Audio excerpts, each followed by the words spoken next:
First of all, I have to say that I have been a fan of car and racing games since I was a kid. Need for Speed games were my favorites. When I didn't have a computer at home, I would go to the internet cafe and play NFC Underground consistently. When I finally got my own computer, the first games I downloaded were NFC Most Wanted and Hot Pursuit. I played both of them endlessly, and I especially loved the Hot Pursuit, which I think is a bit underrated in the series. I finished it 2 or 3 times. I've been a car enthusiast since childhood, consistently playing car games and dreaming of getting behind the wheel in real life. But I never had an interest in Formula One. When I was little, I even went to Formula Race thanks to my mom's job, but it didn't interest me at all back then. Later, during my university years, I started to genuinely develop an interest in Formula One thanks to Drive to Survive on Netflix. Of course, this passion later spread to games as well. F1 2020 was one of my favorites. Of course, the high downforce levels of the cars from that era were integrated into the game, and driving them was incredibly enjoyable. Even though I played with a controller instead of a steering wheel, I had a lot of fun back then. I even played multiple driver carriers with multiple seasons. My interest in motorsports grew, and I ended up buying a steering wheel set. Of course, the first game I started with was iRacing. It's the simulation everyone raves about as being the closest to reality. Was it fun? Mostly yes. Though there were times when the excessive realism got my nerves. Still, it was definitely the most unique experience I've ever had in my life. The competitive feeling, the constant sense of improvements if you play regularly, but not because of the game's mechanics, but because you genuinely become a better driver. iRacing is not every racing game fan could access it. Why? Because it's too much of a simulation. Then there is the other end of spectrum, arcade games like Forza Horizon or the Need for Speed series, which I mentioned at the beginning of this review. Actually, when I think about it, the only arcade racing games I played in recent years were the Forza Horizon series. Unfortunately, the NFC series hasn't been worth looking at for a long time. There are also indie arcade games like Formula Legends, which is our topic today. I tried the demo of the game at the first Steam Next Fest, and it was both very cute and enjoyable to play. It gave off the vibe of a game you could play with a controller while lying down without creating stress of yourself when you got home in the evening. Sometimes you really want a game when you can just bubble away and play with an empty head. Lately, the game for me has been the Formula Legends. As for the game itself, first I should mention that it's a Formula One game as the name suggests. However, due to copyright issues, most of the drivers and cars in the games appear under the fake names. This actually adds a bit of charm to the game because some of the names are genuinely funny. Currently, the game only features time attack, single race, and career modes. According to the roadmap published by the development team, they plan to introduce multiplayer by mid-2026, which I'm sure they will be a lot of fun when it arrives. The part of the game I spent most of the time on was career mode. The way career mode works is actually similar to other racing ways. They've divided Formula One history into specific periods like late 90s or early 2000s. In each of these periods, you participate in a series of 3 races. By finishing off each race, you earn points with the goal of completing the series with the highest points and ranking. Depending on how difficult the series to play and order which you finish them, you can unlock new cars specific to the series in the next time you play. Yes, not all cars are available from the very beginning of the game. For example, you can't play directly with Alonso's Renault in the early 2000s. I don't remember exactly, but to give an example, you first need to finish the series in 3rd place at the worst on hard difficulty. When we talk about the game's career mode, being divided into eras, the gameplay and of course the visuals of the game actually change. For example, there is a difference between the tracks in the 60s and those in the 2000s. These small details catch your eye while playing and are quite enjoyable. The steering and road grip of the cars also feel different in gameplay.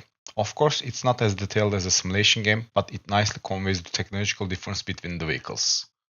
Speaking of steering and handling, I also like to mention game's driving mechanics. To be honest, when the game first came out, I had some issues with steering in particular. And when I read reviews on Steam, I saw other players had the same complaint. The steering in the game had a delay, it responded slowly to your inputs, and you couldn't get a precise response from the vehicles you were driving on the screen. It was the first time I would see this in a racing game. The developer's explanation was they deliberately chose this design to prevent the game from being too easy and to add a bit of Formula One adrenaline. In my opinion, this was the wrong choice. This should not be the solution for this problem. Fortunately, most players complained, so with the 1.1 update, they added a new setting to the game that completely removes this delay. After this update, the time I spent playing the game definitely increased. The previous version was exhausting and frustrating. Of course, the gameplay changes from era to era, as I mentioned, just as technology has evolved through the Formula One history. The game has beautifully reflected this evolution. While ERS and DRS weren't present in earlier eras, they were added to the game after 2000s. Another feature that Formula One game should have is of course rain. Rain changes the grip and forces you to follow different lines. These small details draw you into the game a little more. Of course, with rain, strategy becomes an important factor along with tires. At the start of Formula One race, you have to choose a specific tire compound. Since tire life is a factor in the game, you have to make a pit stop at a certain point where you also choose your tires. Another factor affected the pit stop is the car's damage status. There is a health bar and fuel gauge. If you crash the car too much and it gets damaged, you have to make a mandatory pit stop to repair the car. Similarly, if you play at an era which refueling is available, you may need to refuel during your pit stop depending on your strategy. The most fun part is that there is a minigame during the pit stop. Using the RT-LT button on the Xbox controller, you need to repair the car and refuel while also pressing the buttons displayed on the screen in a specific order. If you can't complete this minigame quickly, it can seriously affect your race, and this keeps you engaged in the game even during the pit stops. Let's talk about the negative sides of the game for me. Although the game has only been out for a short time, the developer has already started implementing a very heavy DLC policy. They started selling specific eras and cars for money. I'm definitely not against DLC, but if you release the DLC at the same price as the game, it causes me to have negative thoughts about the game. It's very wrong to address content shortages in a game with DLC. Speaking of content shortages, another flaw in the game is that there is definitely not enough content. Yes, there are plenty of eras, but you're always racing on the same track. Beyond a few main tracks, there is a very little track variety. I don't think the company will change its DLC policy, but I hope they add more variety to the game by adding more tracks until the multiplayer update. I think multiplayer will change the game a bit and add more variety, but you should be aware that the game currently lacks of content. Technically speaking, the game looks sweet and beautiful. I've always liked this style of animation and artwork. The team has made the most logical choice possible for an indie game. The sweetness of art style blends beautifully with texture quality and lighting.